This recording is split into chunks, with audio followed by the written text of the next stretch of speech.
बिस्मिल्लाहिर्रहमानिर्रहीम, अस्सलाम वालेकुम। Welcome to 99 cook house.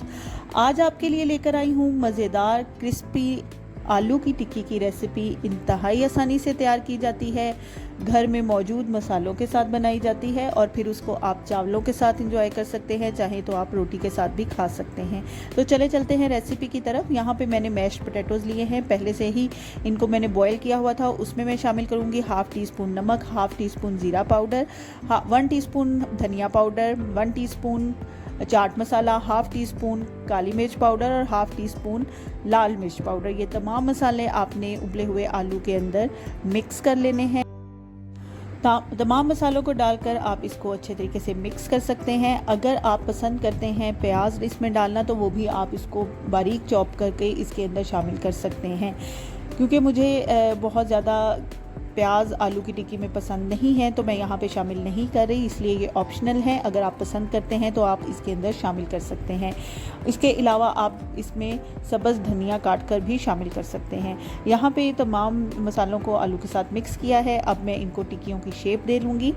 यहाँ पे एक चीज़ मैं आपको बताऊँ कि आपने जब आलू बॉयल करने हैं तो आप आलू को थोड़ा हार्ड बॉयल करेंगे, बहुत ज़्यादा उनको ओवर बॉयल नहीं करना, आपने उनको थोड़ा हार्ड बॉयल करना है। इससे आपकी टिक्कियाँ हार्ड बनेंगी और बहुत अच्छी बनेंगी। यहाँ पे तमाम टिक्कियों को मैंने शेप दे ली है।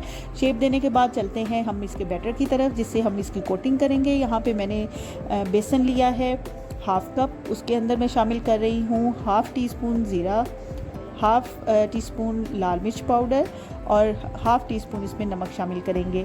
इन तमाम अज्जा को शामिल करने के बाद आपने थोड़ा सा पानी ऐड करना है और इनको अच्छे तरीके से मिक्स करके इस तरह का बैटर तैयार कर लेना है। बैटर ना बहुत ज़्यादा पतला होना चाहिए और बहुत ज़्यादा थिक भी नहीं होना चाहिए। इसकी कंसिस्टेंसी ऐसी होनी चाहिए, बैटर की कंसिस्टेंसी ऐसी होनी चाहिए कि आप उसको इजीली अप्लाई कर सकें टिक्कियों के ऊपर। यहाँ पे बैटर हमारा रेडी हो गया है। अब फ्राई पैन में आप थोड़ा सा ऑयल लेंगे और ऑयल को आपने गरम कर लेना है। ऑयल को तेज़ गरम होना चाहिए और उसके बाद आपने तमाम टिक्कियों को 1 बाय 1 इस बैटर के अंदर कोट करना है। और कोट करने के बाद इस तरह से आपने इसको गरम घी के अंदर या ऑयल के अंदर शामिल कर देना है। ठीक है, आपने इसको मीडियम फ्लेम पर फ्राई करना है। फ्राई करते हुए थोड़ी सी ट्रिक्स आपके साथ शेयर करूँगी। ट्रिक्स शेयर करने से पहले आप चैनल को सब्सक्राइब कर दें और बेल आइकन के बटन को प्रेस कर दें, ताकि आइंदा आने वाली रेसिपीज़ जो हैं वो आप तक पहुंच सके। और अपने दोस्तों के साथ इसको शेयर ज़रूर करें और मुझे कमेंट सेक्शन में बताया ज़रूर करें कि आप मेरी रेसिपीज़ को ट्राई करते हैं तो क्या रिज़ल्ट होता है और आप इंजॉय कर रहे हैं या नहीं इंजॉय कर रहे। तो यहाँ पर मैंने आलू की टिक्कियाँ फ्राई कर रही हूँ। फ्राई करते हुए मैं आपको इसकी टिप्स एंड ट्रिक्स बताने लगी हूँ। आलू की टिक्कियाँ जब आप बेसन के साथ कोट करके बनाते हैं तो बहुत चांसेस होते हैं कि बेसन इसके ऊपर अच्छे तरीके से कोट ना हो। इसका फर्स्ट ट्रिक तो ये है कि आपका बैटर बहुत अच्छा प्रिपेयर होना चाहिए, उसकी कंसिस्टेंसी बहुत अच्छी होनी चाहिए।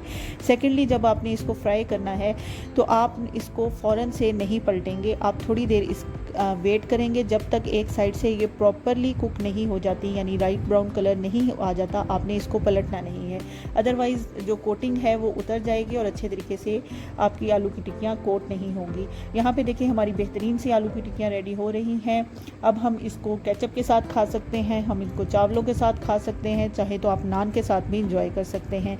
मेरी रेसिपीज़ को लाइक ज़रूर किया करें, दोस्तों के साथ शेयर कर दिया करें और कमेंट सेक्शन में मुझे बता ज़रूर दिया करें कि आप आइंदा कौन सी रेसिपी देखना चाहते हैं। अपना ख्याल रखिएगा। सारी टिक्कियों को मैं जल्दी से फ्राई करती हूँ और नई रेसिपी के साथ फिर हाज़िर होंगी। तब तक के लिए अल्लाह हाफ़िज़।